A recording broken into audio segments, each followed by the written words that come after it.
Hello students, welcome to all. তো আজকে আমরা যেটা পড়বো সেটা হচ্ছে যে মুক্তিবেগ বা এসকেপ ভেলোসিটি। তো মুক্তিবেগ জিনিসটা কি? মুক্তিবেগ মানে হচ্ছে কোনো বস্তুকে যদি আমরা পৃথিবী বা অন্য কোনো গ্রহের পৃষ্ঠ থেকে ছুড়ে দিই তাহলে সেই বস্তুটা কিন্তু আর পৃথিবী বা সেই গ্রহে ফিরে আসবে না। তাহলে বেগের যে মানের জন্য এটা হবে সেইটাকে আমরা মুক্তিবেগ বলবো। তো ধরো এটা হচ্ছে পৃথিবীর হচ্ছে যে ভরটা কেন্দ্রীভূত আছে, তার যে সেন্টার অফ মাস এম,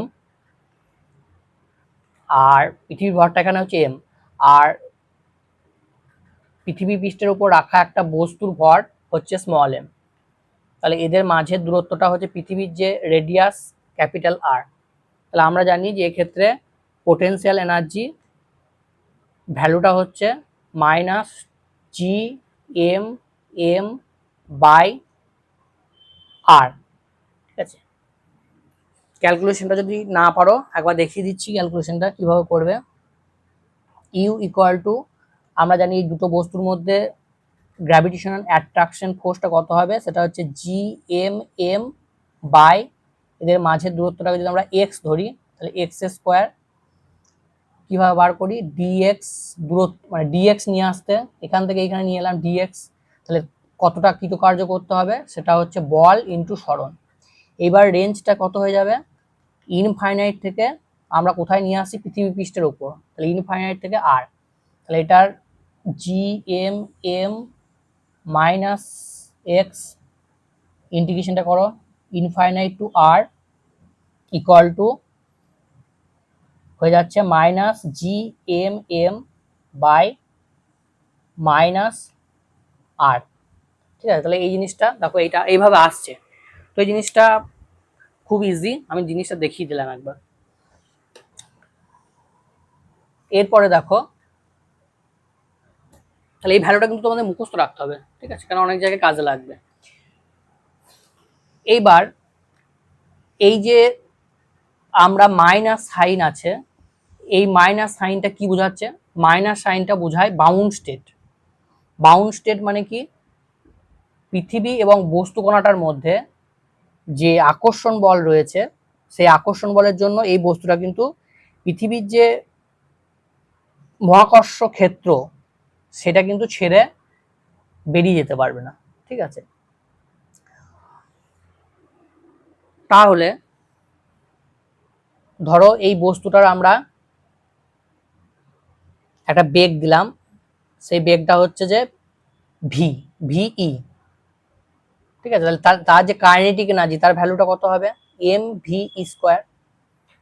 তাহলে এর টোটাল এনার্জিটা কি হবে? কাইনেটিক এনার্জি প্লাস হচ্ছে পোটেনশিয়াল এনার্জি, মানে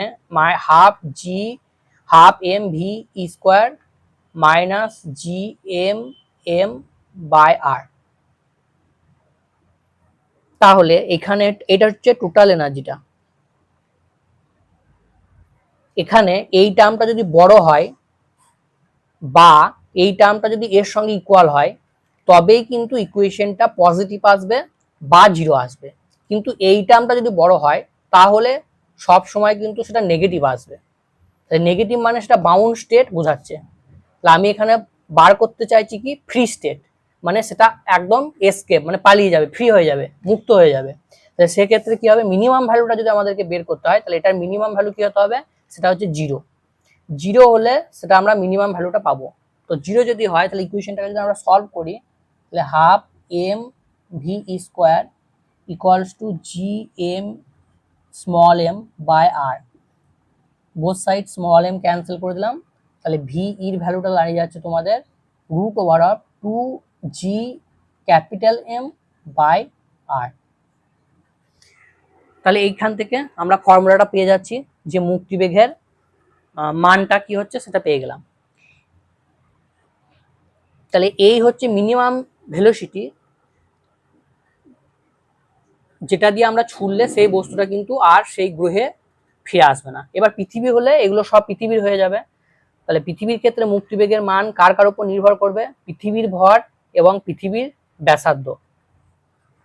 এখানে কিন্তু একটা জিনিস খেয়াল রাখবে যে কোনো স্মল এম টার্ম কিন্তু নেই। তাহলে স্মল এম টার্ম না থাকা মানে হচ্ছে এই যে মুক্তিবেগ, এই মুক্তিবেগের মানটা হচ্ছে বস্তু কণার ভরের উপর বা বস্তুর ভরের উপর কিন্তু নির্ভর করবে না, নির্ভর করবে কার উপর? গ্রহটার ভরের উপর, যেটা হচ্ছে ক্যাপিটাল এম।